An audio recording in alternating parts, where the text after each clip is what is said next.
see. I'm going to ask now, I hope he's here, Djon Mundine, to come forward and say a few words. Did John turn up? Yes, okay.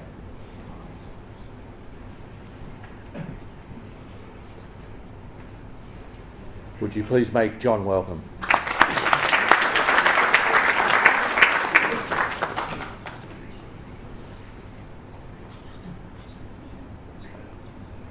Thank you. I'd like to acknowledge the presence of all our guests here, our honoured guests, so to speak, and also, of course, the traditional owners of this place, and all the elders, past and present. My name is Djon Mundine, or Mundine. People also call me many names. I answer to all of them. I've come to know Elaine and Gordon for quite a long time and be involved in this, their journey, etc. Their journey has sort of taken place the same time, in a sense, the rise of appreciation of Aboriginal art. In all that journey, there are losers and winners. Some people rise faster than others. I've never known the extent of the collection. You see these people, all the time in your life, and you know parts of their life, you don't know other parts of their life. And I knew they collected art, not only Gordon's art, they collected many people's art and many other Aboriginal artists' art, both from here in the southeast and from wider afield.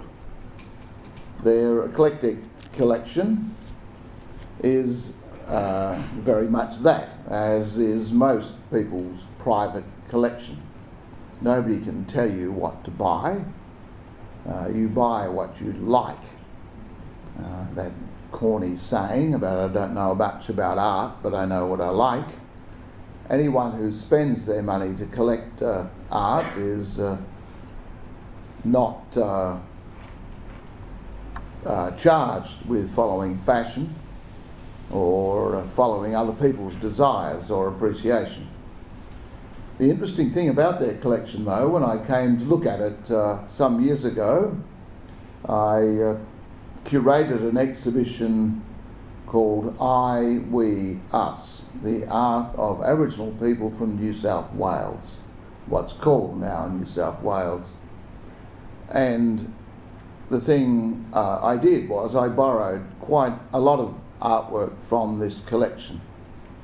The interesting thing is they do have Clifford Possum's paintings, they do have paintings from the Ngaimira family from Western Arnhem Land,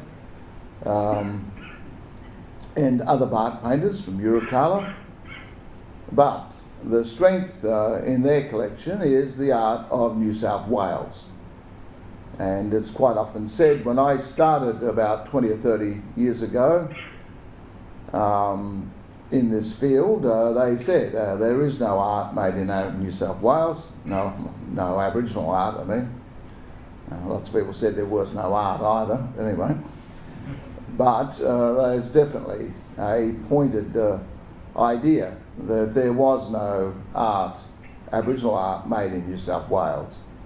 Or it was something of a lacklustre, waned style of art that had no truth and no honesty and no strength. I think the work that I found within that collection is a lie, proves the lie to that statement or that belief.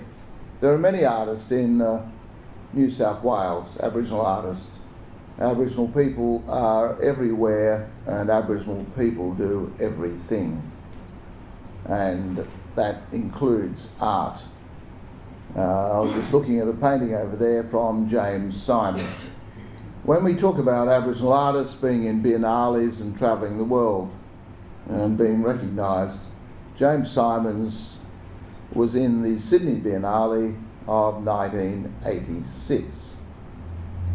Something almost 30 years ago, he was in the Biennale of Sydney. This is an early work of his. There are lots of other early works from Bronwyn Bancroft, from lots of other Aboriginal artists from New South Wales. That history is very important. If we don't collect our own history of our place, New South Wales, if we continue to keep buying things from the centre of Australia, from the northern coastlines of the Northern Territory, nor the Kimberley, how ridiculous are we going to look in the future? The fact that we did not collect our own history. We all want to have crowds, institutions do want to have crowds and audiences, but there's a point at which you must have a belief in your charter. You aren't called the Art Gallery of New South Wales for nothing. You aren't called the National Gallery, they call it the National Gallery because of Victoria. I didn't know that Victoria was still the national state, our capital. Melbourne is a nice place. I thought they decided that the capital was somewhere else quite a long time ago. You have to collect your own kind and believe in your own history. And that's the strength to me of this collection. Why other people haven't taken it up, I don't know. It's most probably a clash of personalities. I learned a long time ago that you may not like everyone, but you have to work as a professional. I'm a curator and a writer. You have to treat everyone with respect. You may not like them, but you have to treat them with respect to start with. I was told to only speak for a minute, so I will. I think I have 10 seconds left. In the north of Australia, I lived in the north of Australia where David Gulpilil lived, in fact, the town that David Gulpilil lived in for 16 years.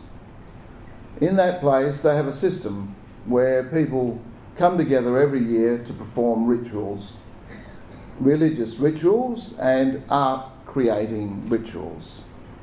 And in that moment, you may hate your brother-in-law or your mother-in-law, but for that period you had to cooperate and work with those people.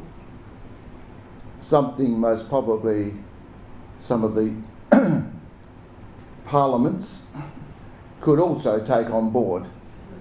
That you may disagree, you may not like people personally, but for that period you have to collaborate with that person to make the world turn, to allow the world to turn through your religious ritual that moved the world spiritually and physically.